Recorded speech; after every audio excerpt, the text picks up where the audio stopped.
Ok, estamos dando início agora a mais uma aula de lógica de programação.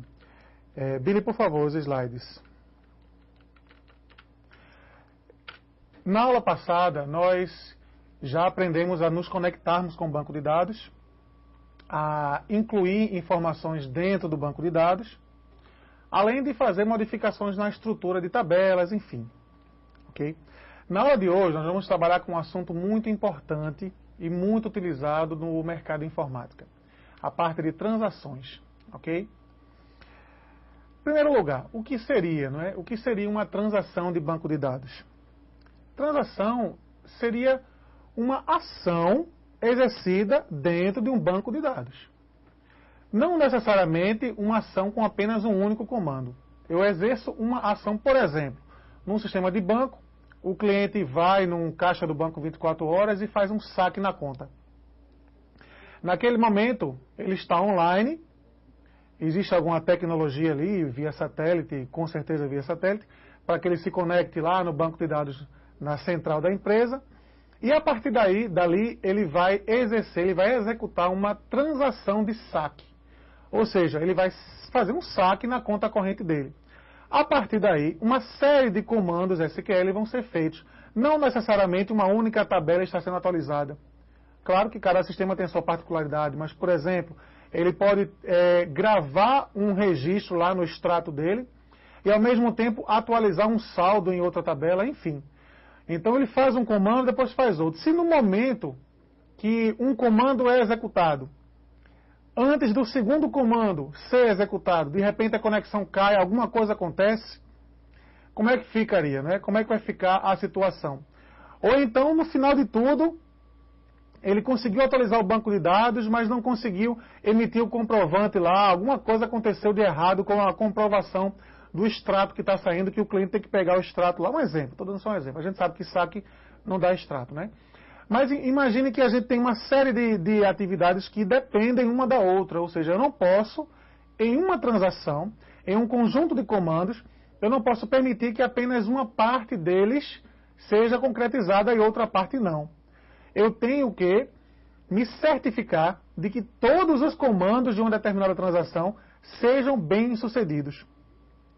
Por isso que existe esse conceito de transação em banco de dados, porque pode não acontecer. Pode acontecer uma falha no processo. Então, se eu tenho, por exemplo, 3 comandos SQLs que gravam informações afins, né? Ou seja, como o exemplo que eu acabei de dar, uma informação que depende da outra, que depende da outra.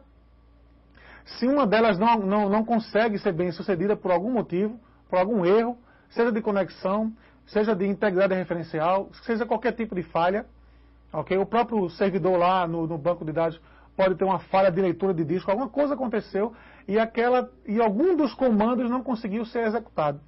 Então, nesse momento, você precisa ter o poder nas mãos de fazer com que os outros comandos que já tinham sido gravados sejam desfeitos. Ok? Então, tem o comando 1, comando 2, comando 3. O comando 1 e o comando 2 foram bem sucedidos na gravação lá do banco de dados. Mas houve uma falha na hora de gravar o terceiro comando. O que é que vai acontecer? Você não pode permitir que a transação seja finalizada. Ou seja, você precisa fazer com que ela seja desfeita. A gravação que foi feita no comando 2 e no comando 1 precisa ser desfeita. Ok? Então, esse é o conceito de transação. Na realidade, fisicamente falando, a gravação propriamente dita é feita através de um bloco de gravação no banco de dados, porque a gente manda o banco de dados abrir uma transação, então ele fica escutando isso, ele fica percebendo os comandos que você vai pedindo para ele fazer, ele vai fazendo internamente, ele reserva uma área lá separada para isso, e vai fazendo, vai atualizando. Quando você finalizar aquela transação, terminar, pedir para ele realmente efetivar, aí sim é que ele vai conseguir fechar. E nesse momento, inclusive, pode acontecer uma falha, pode acontecer um erro, e aí o próprio banco vai desfazer e vai retornar um erro para você. Enfim, é um recurso muito importante, o recurso de transação de banco de dados. Aqui no slide, eu tenho para você uma sequência de comandos que a gente utiliza para trabalhar com transação de banco de dados. Então vejam que esse CNNDB nós já conhecemos da aula passada, foi a variávelzinha que nós criamos, que nela nós estamos controlando uma instância de uma conexão. Ok? Então, o que acontece? Com essa variável, que dentro dela a gente pode dizer que tem uma instância de uma conexão, eu tenho esses 4 métodos aqui que devem ser executados. Na verdade são 3 métodos, né? Que esse primeiro é igual a esse último, o que vai mudar é apenas o conteúdo deles. Então vamos entender o que é que está sendo feito aqui. Set auto commit false, né? Commit, rollback, set auto commit true.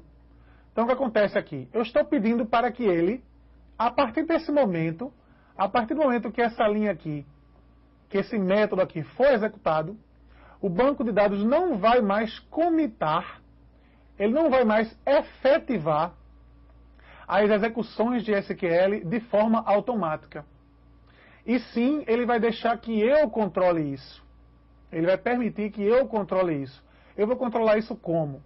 Através do commit, né? O commit, né? A gente pode chamar de commit, e do rollback, ou seja, rollback, ok?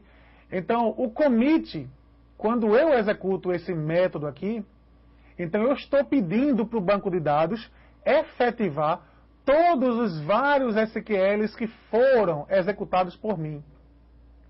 Então, desde o momento que eu executei esse auto commit false, a partir daí eu posso executar vários comandos SQL do tipo DML, claro, né? São comandos DML que exercem uma alteração no banco de dados, seja uma inclusão, ou uma alteração, ou uma exclusão.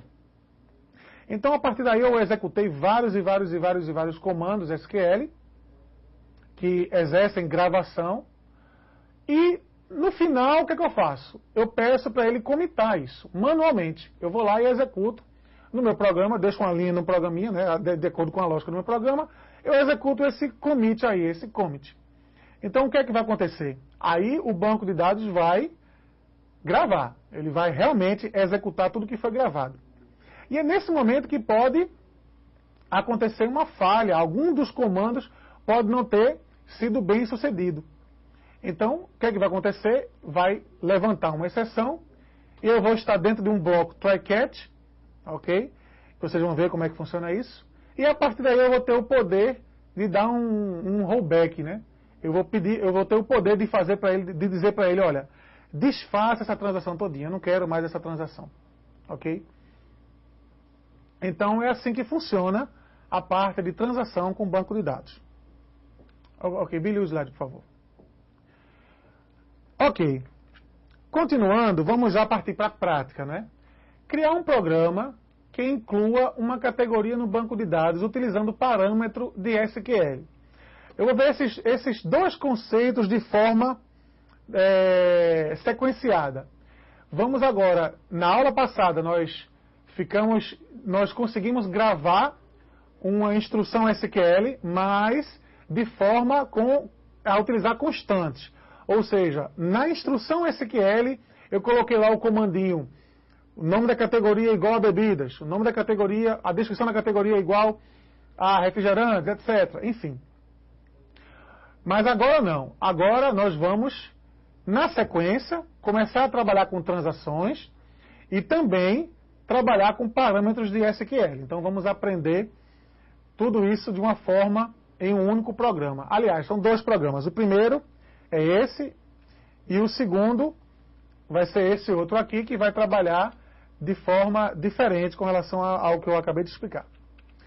Então vamos lá, vamos partir para a prática agora, né? Recapitulando a criação do nosso projetinho aqui. O que é que eu tenho aqui? Eu tenho um projetinho aqui chamado Aula 12. Tenho aqui a minha classe de conexão, que nós criamos na aula passada, só dando uma relembrada aqui, que tem a minha conexão com o banco de dados, a senha 1234, o usuário root, o driver e o nome do banco de dados, enfim. Ok? Então nós temos a classe de conexão que nós vimos na aula passada. E nessa aula de agora, eu coloquei aqui já a classe receba, que a gente está acostumado a trabalhar com ela. Um dos exercícios que a gente está trabalhando na aula de hoje vai fazer uso dessa classe. Ok? Só para recapitular, tem aquele programinha de teste de conexão aqui que simplesmente faz que cria a variávelzinha CNDB e solicita uma instância de uma conexão. Ok? Só recapitulando, né, vamos dar uma rodada aqui nesse programa.